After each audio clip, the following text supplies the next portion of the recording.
For et år siden, der blev der vedtaget et nyt politikkoncept for Odense Kommune.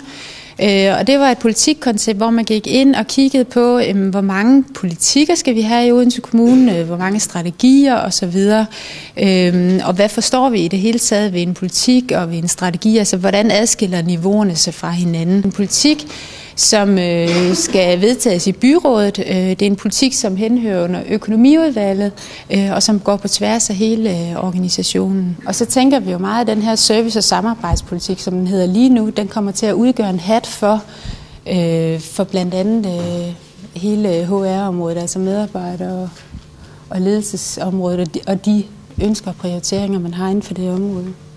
Der vurderer jeg i hvert fald, at lige præcis det her område kunne være vigtigt, fordi det er også noget med at give en politisk platform i forhold til økonomiudvalget, og det tværgående ansvar, som økonomiudvalget har omkring nogle af de her centrale områder, og egentlig at få vægtet det personalepolitiske område, så det kommer op og bliver den tværgående politik, som er, synes jeg i hvert fald, ufattelig vigtig. I forhold til arbejdsmiljøpolitikken, jeg tænker her på den første med de der cirkler med det overordnede værdisæt under medarbejderne. Der har I lavet noget, der her målsætninger, og så nævnt nogle forskellige eksempler. Der kunne vi jo godt tænke os, at man i hvert fald husker at tænke arbejdsmiljøet ind der, og lavet målsætninger, som også var målbare, og som så igen, at man kan lægge arbejdsmiljøstrategien udefra.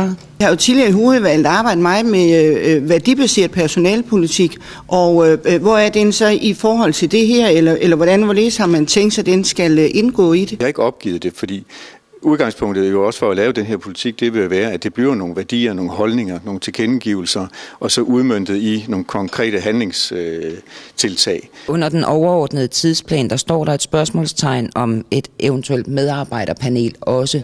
Ja, det synes vi faktisk, der skal være.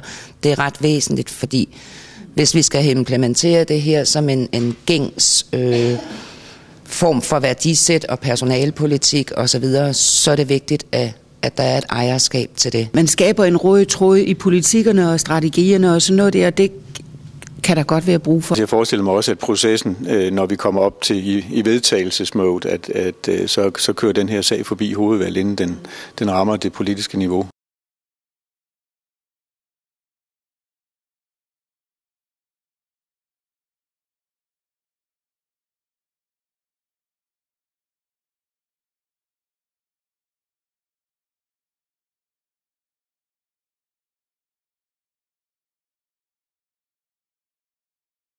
I forhold til os, at der er lagt op til, hvem der skal inddrages, og sådan noget, der har vi jo drøftet her, at det vil vi jo også meget gerne fra medarbejdersiden selvfølgelig være med i et brugerpanel og sådan.